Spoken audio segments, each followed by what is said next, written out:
नमस्कार, India news पर 22 खबर देख रहे हैं आप। आपके साथ मैं अभिषेक पांडे। बुलेटिन की शुरुआत पिहोवा से करेंगे। आपको बता दें कि जहां पर कुरुक्षेत्र रोड पर स्थित बेकरी की दुकान में करीब 14 अज्ञात हमलावरों ने तोड़फोड़ की और तोड़फोड़ की सारी घटना सीसीटीवी कैमरे में कैद हो गई है।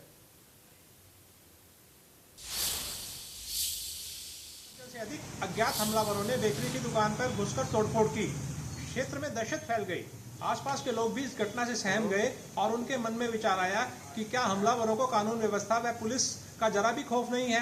सीसीटीवी में यह घटना कैद हो गई, जिसके आधार पर पुलिस ने फुटेज को कब्जे में लेकर हमलावरों की तलाश आरंभ कर दी है। पुलिस अधिकारियों का कहना है कि जल्द ही उपद्रवी सलाखों के पीछे होंगे व उन्हें बख्शा नहीं जाएगा।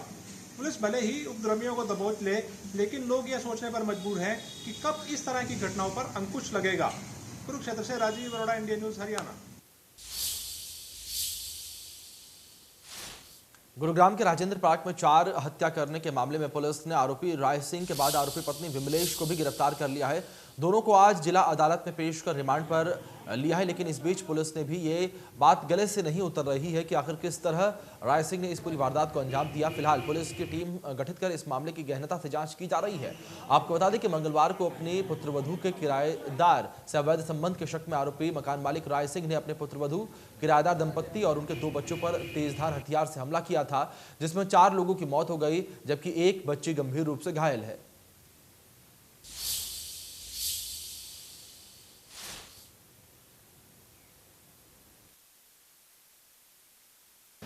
गुरुग्राम के राजेंद्रा पार्क का यह वही मकान है जहां राय सिंह ने 4 लोगों को मौत के घाट उतार दिया था। और जो चौंकाने वाली बात सामने निकल के आई है, पोस्टमार्टम के बाद करीबन 62 बार वार किए थे तेजधार हथियार से, जिसमें कि 4 लोगों की मौत हो गई थी और एक जो बच्ची है वो जिंदगी और मौत के बीच जो हॉस्पिटलाइज है। तो ऐसे में कहीं ना कहीं एक सवालिया निशान ज़रूर खड़ा होता है कि आखिरकार एक व्यक्ति 4 लोगों को किस तरीके से मौत के घाट उतार देता है। तो ऐसे में कहीं ना कहीं जो पीड़ित पक्ष है वो भी गुरुग्राम पुलिस को गुहार लगा रही कि इसकी निष्पक्ष जांच की जाए और जो अन्य आरोपी इसमें सम्मिलित हो उसकी जांच की जाए। तो ऐसे में कहीं ना कहीं अब पुलिस के यानी कि गुरुग्राम पुलिस इस पूरे मामले की तहकीकात कर रही है। हालांकि जो राय सिंह है उसकी पत्नी को भी पुलिस ने हिरासत में ले लिया है और जांच में शामिल करा है। तो ऐसे में अब देखना यह होगा कि इस पूरी जांच में क्या सामने निकल के आता है। कैमरामैन गीतम के साथ संजय राठौर, इंडिया न्यूज हरियाणा। पंचकुला के सेक्टर 1 स्थित खड़क मंगोली इलाके में खुलेआम युवा जुआ खेलते हुए दिखाई देते हैं। सोशल मीडिया पर वीडियो वायरल होने के बाद भी पुलिस कोई कार्रवाई नहीं कर रही है। पंचकुला सेक्टर 1 स्थित खड़क मंगोली का विवादित एरिया एक बार फिर से विवादों में आ गया है, क्योंकि वहां की एक वीडियो सोशल मीडिया पर वायरल हुई है, जिसके अंदर सामने आया है कि कुछ नाबालिग और बालिग युवक वहां पर सट्टा खेल रहे हैं और जुआ खेल रहे हैं। इस सोशल मीडिया पर वायरल हुई वीडियो जब पुलिस के पास पहुंची तो पुलिस ने इस मामले में अब जांच शुरू कर दी है। वहीं इस मामले में एसीपी सतीश कुमार ने बताया कि उन्होंने सभी क्राइम ब्रांच और एरिया के थाना प्रभारी को ये वीडियो सेंड कर इस मामले में जवाब मांगा है। कैमरामैन कपिल नागपाल के साथ अमित शर्मा, इंडिया न्यूज़ हरियाणा। कैथल के सरकारी अस्पताल में एक डॉक्टर की दादागिरी सामने आई है। इलाज करवाने आए बच्चे के पिता और रिश्तेदार के साथ मारपीट का मामला सामने आया और ये पूरी वारदात सीसीटीवी कैमरे में कैद हो गई।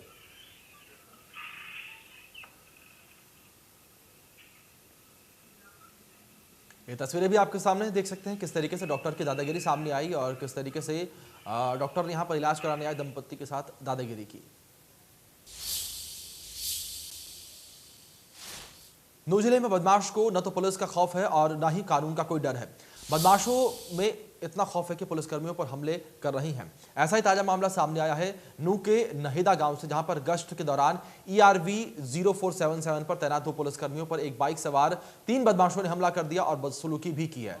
बदमाशों ने ERV का चालक पर देसी कट्टे से और बट्टे से हमला किया, जिससे ERV का चालक घायल हो गया। इतना ही नहीं, इस हमले में पुलिसकर्मी की वर्दी भी फट गई, लेकिन एक पुलिसकर्मी ने हार नहीं मानी और एक बदमाश को बाइक समेत दबोच लिया।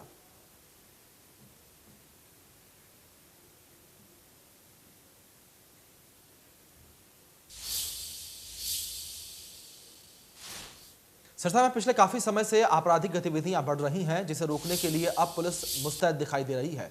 सिरसा पुलिस ने नया एक्शन प्लान तैयार किया है। खुद SP अर्पित जैन इस एक्शन प्लान को तैयार कर रही हैं और जिले के सभी पुलिस चौकों और थानों से अपराधियों की लिस्ट मंगवाई जा रही है।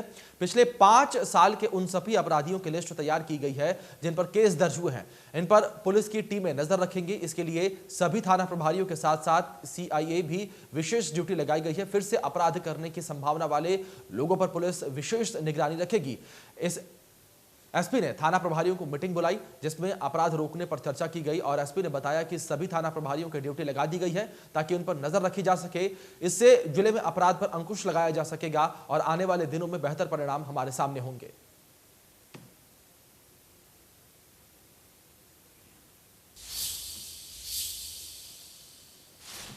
भिवानी में सफाई कर्मचारियों ने जमकर नारेबाजी की है और साथ ही साथ आपको बता दें कि अनिश्चितकालीन हड़ताल की चेतावनी भी यहां पर उनके द्वारा दी गई है। अपनी मांगों को लेकर प्रदेश भर के नगर निगमों, नगर पालिकाओं, परिषदों के सफाई कर्मचारी लगातार 12-12 घंटे की भूख हड़ताल पर हैं। कर्मचारियों ने साफ तौर पर कहा है कि अगर उनकी मांगें नहीं मानी गई तो आने वाले दिनों में अनिश्चितकालीन भूख हड़ताल शुरू की जाएगी। कर्मचारी नेताओं ने साफ तौर पर कहा है कि समान काम के लिए समान वेतन, इसके अलावा ठेका प्रथा खत्म करने, साथ ही साथ अगर बात करें कोरोना के दौरान मारे गए सफाई कर्मचारियों को 50-50 लाख रुपए के हिसाब से मुआवजा दिए जाने की मांग को लेकर लगातार पिछले कई दिनों से कर्मचारी धरना प्रदर्शन कर रहे हैं, लेकिन सरकार के कानों पर जूं तक नहीं रेंग रही है। कर्मचारी नेताओं ने यह भी कहा था कि 25 अप्रैल और 17 अगस्त को विगत वर्ष की अगर बात करें समझौता हुआ था, तमाम मांगें माने जाने की बात कही गई थी, लेकिन कोई मांग नहीं मानी गई है। ऐसे में अगर उनकी मांगों पर कोई विचार सरकार नहीं करती है तो आने वाली 27 तारीख को प्रदेश भर के तमाम 42,000 कर्मचारी अनिश्चितकालीन हड़ताल पर चले जाएंगे। ऐसे में पूरी जिम्मेदारी प्रशासन व सरकार की होगी। अब देखने वाली बात यह होगी कि किस तरह से इन कर्मचारियों की मांगों पर सरकार विचार कर पाती है, वक्त बताएगा। लेकिन इतना ज़रूर है कि अगर सफाई कर्मचारी हड़ताल पर जाते हैं तो निश्चित तौर पर महामारी के इस दौर में और भी कई सारी मुश्किलात आमजन की बढ़ सकती हैं। वीडियो जर्नलिस्ट सुमित अवस्थी के साथ रवि जांगड़ा, इंडिया न्यूज़, हरियाणा। तो वहीं सेना की भर्ती रद्द होने से रोहतक के युवाओं में नाराजगी है। कोरोना के चलते पहले भी कई बार सेना की भर्ती रद्द हुई है, लेकिन इस बार भर्ती रद्द होने से नाराज युवाओं का गुस्सा फूट पड़ा और जिला उपायुक्त कार्यालय पहुंचकर युवाओं ने प्रदर्शन किया। बता दें कि 20 अगस्त को होनी थी सेना की भर्ती, जो कि नहीं हुई।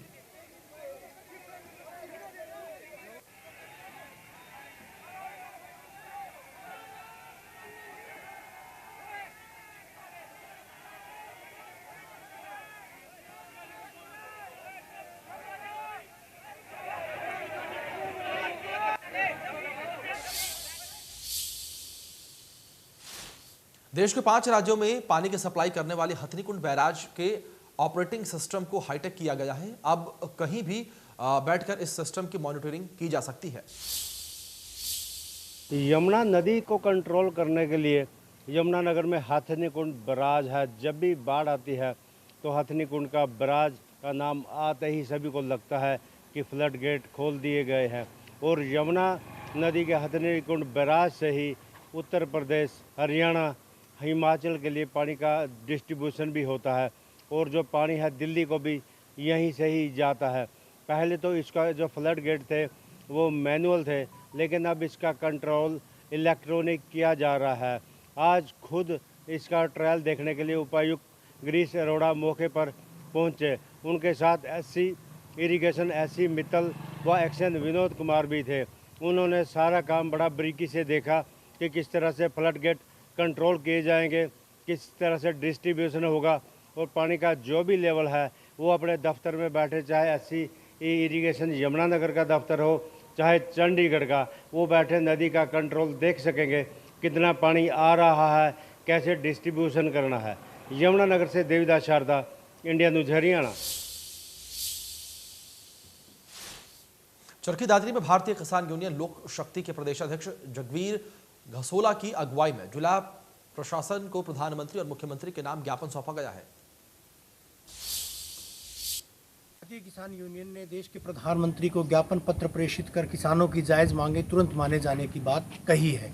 भारतीय किसान यूनियन के द्वारा दिए गए पत्र में लिखा गया है कि न केवल किसानों की पूर्ण कर्ज माफी की जानी चाहिए, बल्कि साथ ही साथ 2013 के हिसाब से फ्लैट रेट 5 गुना किया जाना चाहिए, मुआवजा राशि 5 गुना ज़्यादा दी जानी चाहिए। यही नहीं, जल भराव की वजह से पैदा हुई स्थिति पर काबू पाने के मकसद से न केवल स्पेशल गिरदावरी करवाई जानी चाहिए, बल्कि साथ ही साथ गिरदावरी के बाद तुरंत मुआवजा भी रिलीज़ किया जाना चाहिए। एक अहम मांग और भी उठाई गई है कि लगातार कई दिन से किसान धरने का रास्ता अख्तियार किए हुए हैं, तो किसानों के धरने को ख़त्म करवाने के मकसद से उनकी जायज़ मांगी भी तुरंत मानी जानी चाहिए। अगर ऐसा नहीं किया जाता है तो आने वाले दिनों में किसान एक बड़ा आंदोलन और खड़ा करेंगे। चरखी दादरी से सहयोगी लहरी, वीडियो जर्नलिस्ट सुमित अवस्थी के साथ रवि जांगड़ा, इंडिया न्यूज़ हरियाणा। फिलहाल छोटे से ब्रेक के लिए रुकेंगे, ब्रेक के उस पार भी खबरों का सिलसिला जारी रहेगा।